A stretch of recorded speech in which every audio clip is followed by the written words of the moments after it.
Yo, what's Brian here? Today, talking about the Detroit Lions. Wow, that felt weird to say. I usually say the San Francisco 49ers, but in this one, the majority of the time, we'll be talking about the Lions. They've had a fantastic year in 2023. From a few years of building with Dan Campbell all the way until now, an NFC Championship appearance, maybe a Super Bowl appearance if they can beat the 49ers on Sunday. That is just an awesome accomplishment right there. This is the first time in my lifetime where I'm talking about the Lions and close to a Super Bowl appearance. That is cool right there. I've never seen the Lions be ever this close in any part of my life since 1996. The last time they've had any success in terms of making it far in the playoffs was 1991 with Barry Sanders. That was a long time ago. I'm glad that they're doing really well. They definitely deserve it. Lions fans, they've been long suffering for many, many years. Honestly, they're probably one of the most suffering fans in the NFL prior to 2023. Been nowhere in terms of Super Bowl appearances, touching nowhere near there. Haven't been one in their whole franchise history. They've won a few NFL championships, but to be honest with you, I don't really count those as championships because the Super Bowl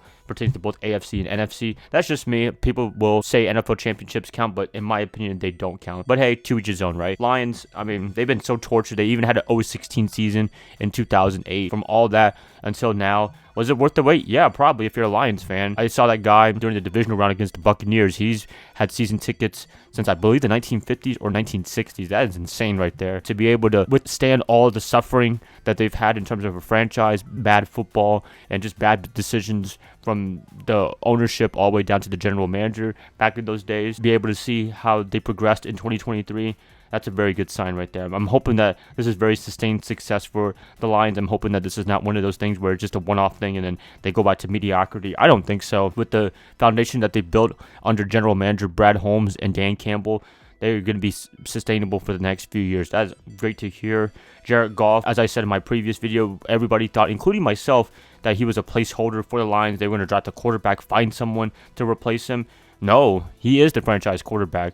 That's just great to see. He was left for dead in Los Angeles when they traded him from the Rams all the way into Detroit. He was just supposed to fall under pressure. Now he's embraced the pressure. Detroit is embracing him as the quarterback for the team.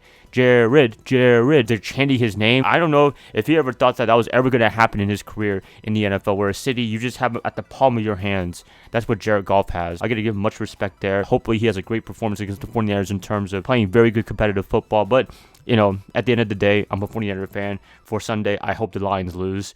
I wish it was somebody else that was playing the Lions, but unfortunately, it's the 49ers. I want them to win any day of the week. I still love their story. I got to give credit to offensive coordinator Ben Johnson. He's done a fantastic job since last year of taking over the team on the offensive side of the ball, doing great things with everybody he has. Sure, he has talent, but he's scheming it up, play calling really efficiently, effectively for the most part, making Jared Goff a bona fide Pro Bowler, which is awesome to see right there.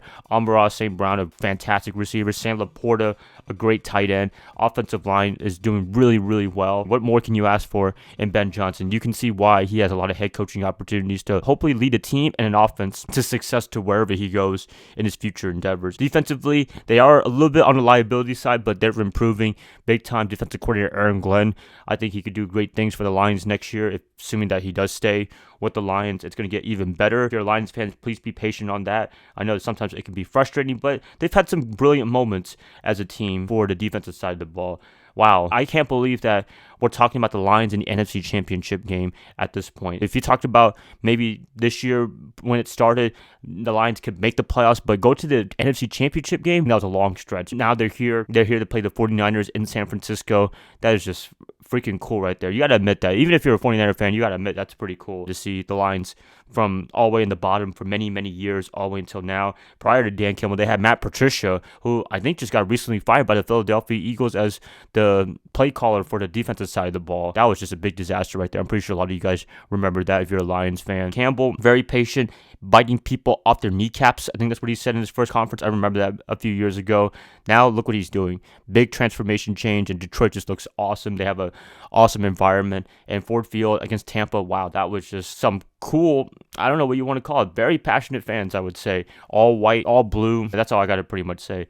So, yep, just wanted to give my flowers, my props to the Detroit Lions for all the way into the NFC Championship game. I hope you guys lose, yes, because I'm a 49er fan. But, hey, if you guys win and make it to the Super Bowl for the first time in franchise history, I'm definitely rooting for the Lions any day of the week. You got me right there. But at the end of the day, I still want the 49ers to win and make it to the Super Bowl because we are in a little bit of a stretch as well. Haven't won the Super Bowl since 1994.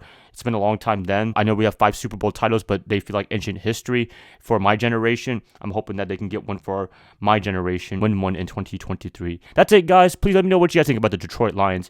How do you guys feel about them? Are you guys feeling good about this game? Are you guys feeling good about the Lions in general, their future? Please let me know in the comments below. If you guys like this per usual, like and subscribe. That'd be much appreciative. I hope to catch you guys up tomorrow when I predict the game against the 49ers and Detroit Lions NFC Championship game. Bye, guys. Love y'all. Hope you have a great rest of your day, rest of your night. Go 49ers all day.